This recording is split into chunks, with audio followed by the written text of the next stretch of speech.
Esteemed audience, we have witnessed James and Diep build the Oasis Fortress with truth and love. But today, danger alert. James and Diep's peaceful wooden home has been identified as target number 1 by a transnational crime syndicate. The poison alpha-chloral hydrate is not just a weapon. It is a deadly message from an enemy hunting a missing scientist, the truth from the deathbed.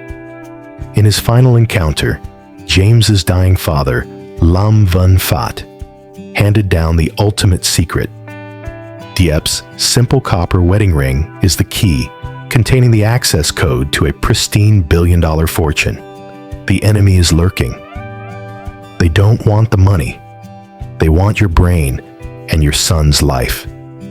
The errant father reveals the killer's name, Fat Man, the henchman hunting for the ring. James is pushed into a dilemma.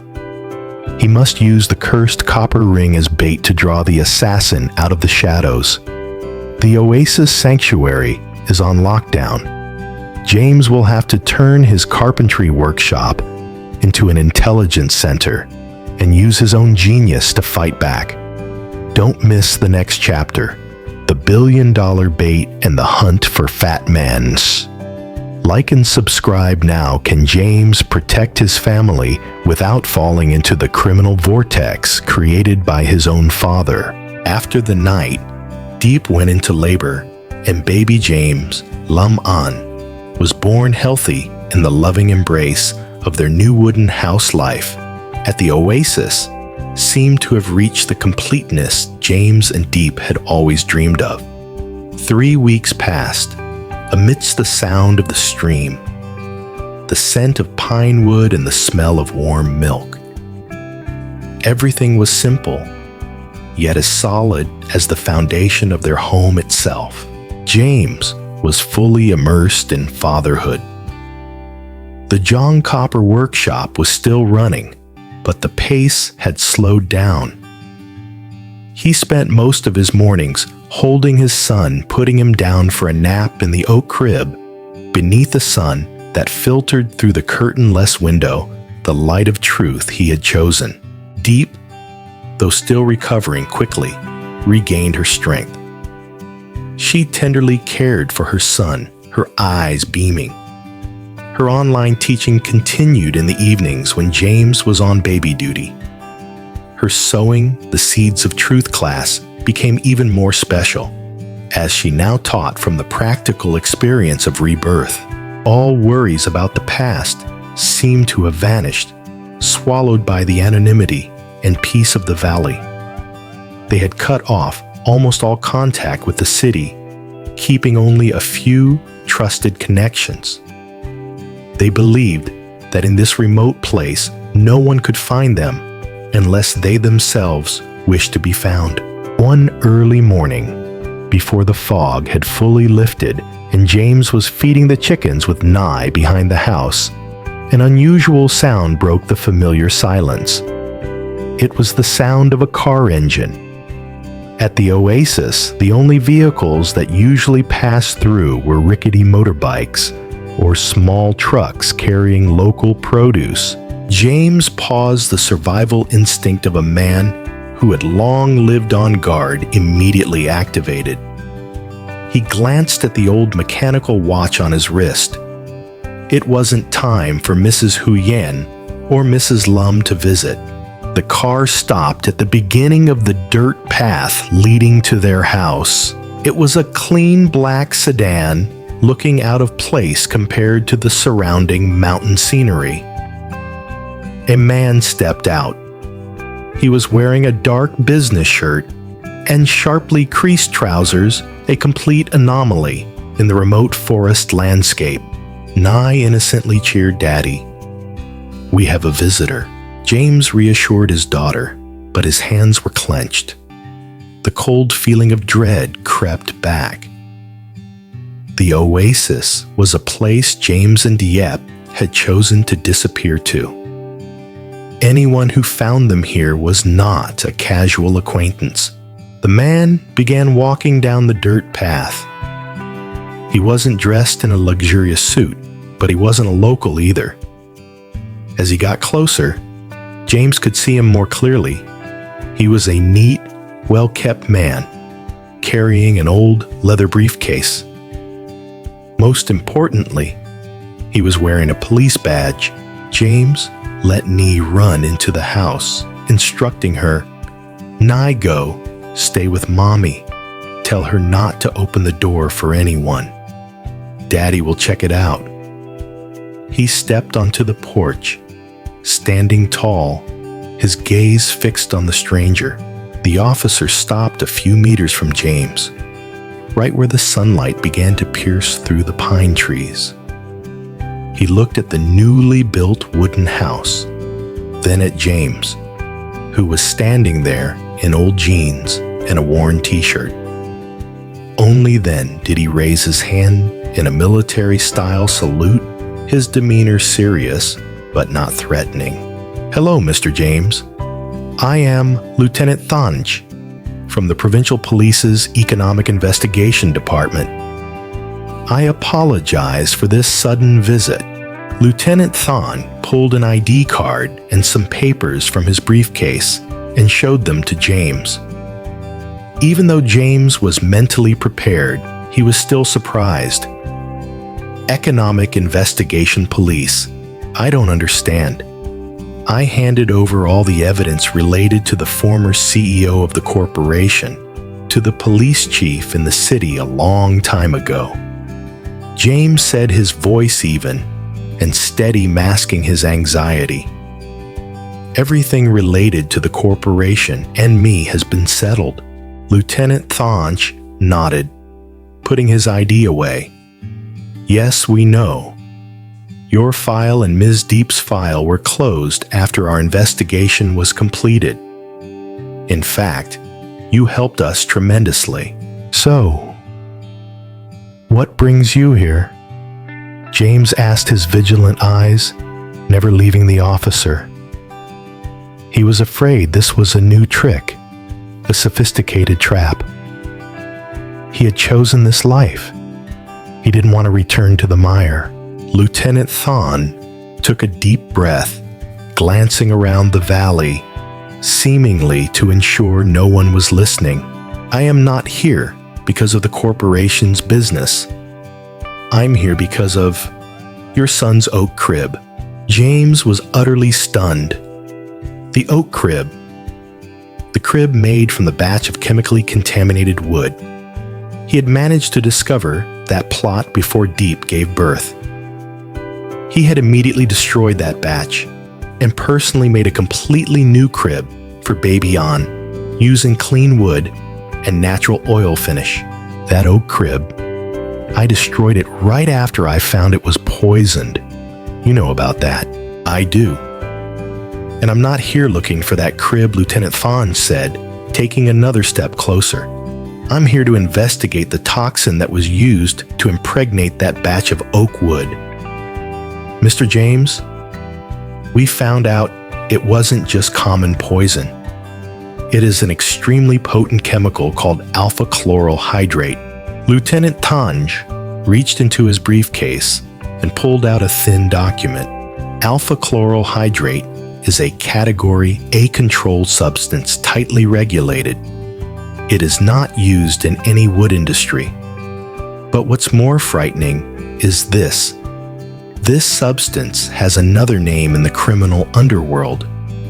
They call it the breath of night. James frowned, his tension escalating.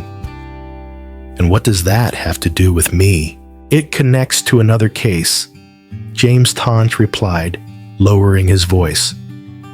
A cold case that has lasted for years, and we haven't been able to crack. About 5 years ago, a young, very talented scientist named Ly Tang suddenly disappeared along with his wife and son. Mr. Thang was a specialist in biological toxins and synthetic anesthetics, and he had been researching this exact chemical. We suspect Mr. Thang was kidnapped because of a formula or a quantity of the toxin he possessed.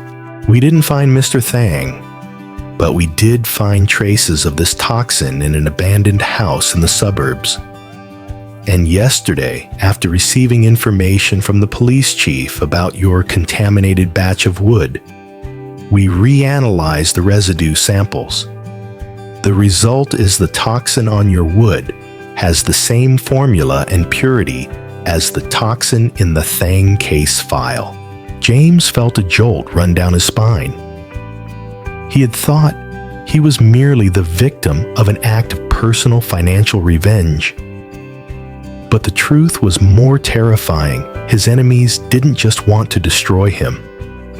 They were part of a much larger, long-standing criminal network that used this specific toxin in their plots. Are you saying? My enemies are not just remnants of the old corporation, but also a crime organization that kidnapped a scientist, James asked. That's right, Lieutenant Thon confirmed.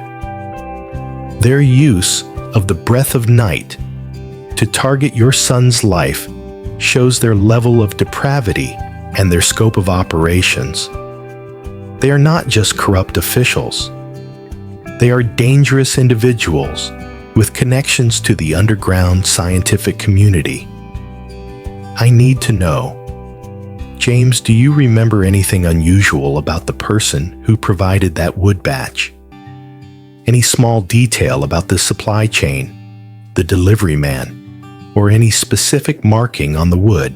James closed his eyes. He had destroyed that toxic wood too quickly without thinking about a deeper investigation. But he was an architect, a man who worked with wood. He remembered every detail of the shipment. The delivery man was an elderly, skinny man with a small scar on his left wrist. He had a stammer, and there was something strange James recounted, beginning to dive into technical details. These oak planks were not natural wood. They had been heat-treated, but they had a very small symbol carved onto the end grain cut. It wasn't the supplier's logo. It was a triangle symbol with a dot in the middle. Lieutenant Thon wrote this down carefully. That symbol, Thon, said, his eyes sharp. That is the very clue we've been looking for. It appeared at the abandoned house 5 years ago. James, you and Ms. Diep have stirred up a hornet's nest much bigger than you thought. The news about the toxin case's link to a complex criminal network shook the peacefulness of the oasis, but it didn't break them. James and Diep had learned how to face danger. Diep, holding baby An in her arms, stepped onto the porch. She showed no fear, looking straight at Lieutenant Thon. Mr. Ly Tu Diep, said her voice full of conviction. You must tell us the truth. Does your visit mean that our safety is directly threatened? Not threatened, Ms. Diep, but already attacked, Thon corrected. Your and James's enemies are highly organized, but I cannot provide 24/7 protection here. What I can do is, warning, be vigilant, and continue your normal life. Any sudden change could make them suspicious. Lieutenant Thon turned to James. We will investigate in this new direction. Mr. James, I need you to provide me with all the information related to the handling process of that batch of wood. I know you are a brilliant architect. Use your professional knowledge to help us find the place of production, the location where the toxin is stored. You don't have to run anymore. You are the one helping us take down a criminal organization. The conversation ended quickly. Lieutenant Thon left, leaving behind not just dust on the dirt road, but a heavy new responsibility. James and Diep looked at each other. They had abandoned the fight for money, but now they faced a new battle, the war against lurking danger and organized crime. The fortress of truth has been challenged, James Diep whispered, hugging her son tightly. But we will not run. James walked into the house looking around. He had built this home with wood, with truth, and with hard-earned lessons. Now, he would have to reinforce it, not just physically, but spiritually. He handed baby Ly Tu Diep, then went straight into the workshop. He took out a piece of hard ironwood and began to carve the symbol he had seen on the toxic wood, a triangle with a dot in the middle. He didn't carve it for remembrance. He carved it to study it, to find its meaning, to turn it into his own first clue. From that moment, James the carpenter at the Oasis was no longer just making crafts. He was an unofficial investigator, using his knowledge of materials design and sharp observation skills to help the police solve the case. He had to fight for peace, not by running away, but by actively confronting the darkness. He had to protect his family by turning the wooden house into a small intelligence center where every detail was analyzed, where every truth was exposed. James put down the carving knife, looking out at the large window where Diep was smiling at their son. He knew that as long as he had this family, as long as he held on to the copper ring and his resolve, he would win. We will reverse this curse, James told himself. We will not just survive, we will dismantle them. After Lieutenant Thon left, leaving James in his workshop with the carving of the mysterious symbol triangle with a dot, the tranquility of the Oasis was shattered. James couldn't focus on his work. His mind reeled with thoughts of the alpha-chlorohydrate toxin and the underground crime organization. He knew he had to act, but he didn't want to leave Diep in the children. He had started analyzing the symbol. Was it a geometric code or just a craftsman's mark from an underground workshop? He used his knowledge of architecture and design to try to link it to any professional emblem, but to no avail. That afternoon, as James was installing an extra secret lock on the back door, a new security measure, his old phone, which he used only to contact Mrs. Hu Yan and Mrs. Lam, suddenly rang. The number displayed was a strange one with a city area code. James hesitated for a moment, then picked up. "Hello, is that James?" "This is Thanch Lieutenant Then." James heard Lieutenant Tan's voice. It was urgent and seemed more anxious than it had been that morning. "What is it now, Lieutenant? I just finished setting up a simple alarm system at home." "It's not about the poison, James. It's about your family." Lieutenant Thon's voice hesitated slightly. "Actually, this was the second reason I came to the Oasis today. But I got distracted by the case, my family." "What do you mean?" "This morning when I arrived here, I received a call from Mr. Lam Van Phat." James's heart tightened. Lam Van Phat. His father, the former CEO of the corporation, who was now serving time in prison for embezzlement and money laundering crimes James himself had exposed. Their relationship had been completely severed since the day James chose the truth. "What does he want?"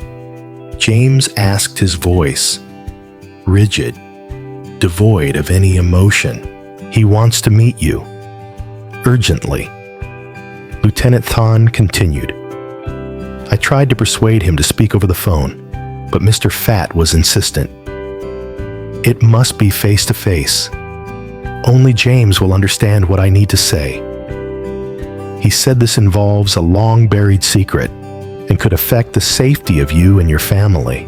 James scoffed, a bitter laugh escaping him. "A secret?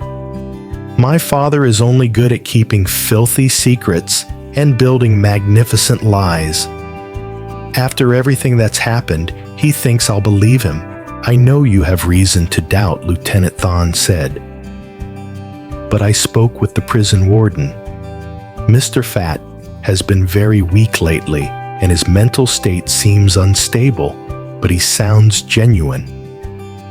He says he wants to atone not just to you, but to the entire past.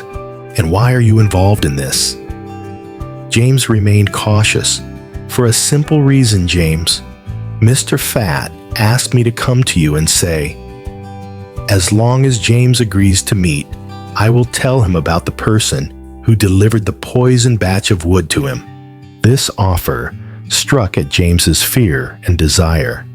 Fat had nothing left to lose, yet he held the key to the safety of James Lamon, his son. James turned back to look at the wooden house where Diep was singing a lullaby to baby An. This peaceful life was too precious to risk. I need time to think. You don't have much time, James. Mr. Fat is under strict observation in the prison's medical unit. If you don't go right away, there might not be another chance. James hung up his heart heavy. James walked into the house, greeted by the warm scent of pine wood and milk. Diep was sitting next to the crib, her face radiant in the afternoon sun. You look stressed, Diep said, without looking up. What is it? Does that symbol mean anything? James sat down beside her, recounting the conversation with Lieutenant Thonge, emphasizing Fat's offer information about the delivery man in exchange for a meeting. The atmosphere in the room grew heavy. Fat was a wound that never truly healed in their relationship. Fat had once tried to ruin James's life, indirectly putting Diep in danger. What do you think James asked? I don't want to go. But if he knows about the poisoned wood batch, it's our only chance to get one step ahead of the criminals. Diep gently placed her hand on James's. She looked into his eyes, the eyes of a man who had matured, no longer clouded by hatred. James, you left your father's empire not because you hated him, but because you loved the truth. You overcame the temptation of money, and also the temptation of resentment. But do you trust him? Could this be another emotional trap? James was still hesitant. I don't trust him. James Diep replied, her voice firm. But I believe in the desperation of a father facing death. He has nothing left to lose, and regret, whether real or feigned, often comes when a person hits rock bottom. He saw you choose this life, saw Mrs. Lum's redemption. Perhaps he wants to use his last days to fix something. And if meeting him can help you protect our son from the breath of night, then you must go. Diep gripped the copper ring on her finger. Go, James. But don't go out of filial love. Go as a father protecting his family. Consider it a transaction truth for safety. The next day, James left the oasis. He put on his cleanest shirt, but not a suit. He was James the carpenter, not CEO Lam. Lieutenant Thon was waiting for him at the prison gate. The visitation process was quick under special supervision. James was taken to a small room where Fat was waiting. Lam Van Fat. Today was no longer the image of the powerful, glamorous CEO. He was thin as hair, much grayer, dressed in a gray prison uniform. The arrogance was gone from his eyes, replaced only by fatigue and a deep sorrow.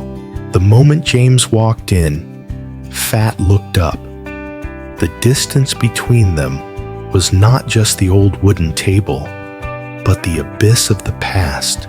You came, Fat said, his voice hoarse. James sat down coldly. What do you want, Fat? Fat closed his eyes, seemingly to muster his courage. I apologize. Apologize. You don't need to say that to me, James cut him off. You should say that to the people who lost everything because of your greed. You should say that to Diep, who almost lost her son due to a despicable plot you indirectly created. I am here for information, not for your feigned remorse. Fat didn't get angry. He just nodded. You're right. I have no right to ask for forgiveness. He took a breath, his voice becoming serious. I know you discovered the poisoned wood batch. And I know Thanj told you about the toxin and the Thang scientist case. Fat leaned forward, speaking quietly. The person who delivered that wood to you. The skinny, stammering man with the scar. His name is Fatman. He is not a carpenter, but an old henchman of a man named Vienne, my right-hand man in the last years of the corporation. Vienne betrayed me and is trying to take over the remaining underground assets. But why did they use this toxin, James asked. It wasn't aimed at you. It was aimed at me, Fat whispered. Alpha-chloral hydrate. It's not a common poison. It's a type of synthetic anesthetic developed to erase short-term memory, a tool for psychological torture. Vian knows I'm holding a major secret that no one else knows. He wanted to use that poison to make you suspicious, to panic you, and most importantly, to make you leave the oasis. James was surprised.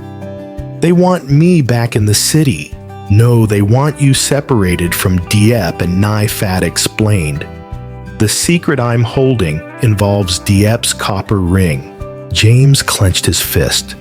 The copper ring. What does our wedding ring have to do with this? Fat looked at the wedding ring on his own finger. His eyes filled with pain. That was your mother's ring, your grandmother's. It is the key to the corporation's last asset, a massive, clean sum of money hidden long ago that should have been yours. Vienne thought you would take it with you when you fled, but you gave it to Diep. Vienne believes that if he sows suspicion and danger into your new life, you will make a mistake. You will try to move away from Diep to protect her. When that happens, Vienne will have a chance to steal the ring, or more precisely, the code hidden inside the ring. James was stunned. All of this for the simple copper ring he had given Diep on their wedding day. Inside the ring, what is there? There is a laser-etched sequence of numbers, Fat said hurriedly. That sequence is the access code to a Swiss bank account. It is the only money I never tainted. I intended to use it to atone to you. But now, I want you to use it to protect your family. Fat reached across the table, taking James's hand. James, you chose a life of truth. I cannot ask you to accept dirty money. But this money is yours. Use it to rebuild your clean life. Use it to fight Vienne. He is a venomous snake, my son. Fat's tears fell. They were not tears of remorse, but tears of fear and helplessness. Now you know. Fat man, find him. And remember, the copper ring is the key. The warden stepped in, signaling the end of the meeting. James stood up, saying nothing. He did not forgive, but he had received the truth he needed. He knew what he had to do. He had enough information to protect his family and dismantle Vienne. Before James stepped out, Fat called back, "James, son!" James turned back. I am proud of you, of the life you chose. May you and Diep and the boy always be safe.